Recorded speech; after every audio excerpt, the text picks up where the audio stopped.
হ্যাঁ কিছু ঘর না গো কি কইতো মানে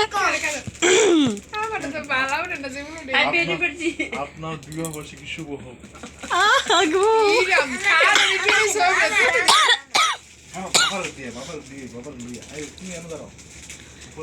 এই যে না গো কানা সানা মোবাইল দিয়া ভিডিও করতেছি আপনার মোবাইলটা দিলেন না এটা কোনো কথা সত্তা শুভেচ্ছা জানাইতেছে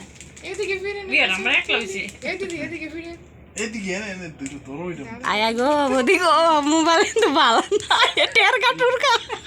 বিবাহ বার্ষিকী শুভ হোক। বিয়ের আমার একলা হইছে বিয়েটা তাই হচ্ছে না লাইটের ফোকাস মারে বুঝছো এই যে চোখের মধ্যে না ফোকাস মারে ফেসবুকে দিবা না দিতাম না আপনার মোবাইলটা দেন খুললা এমনই দেন এটা দেন খারণ এটা ভালো করে দেন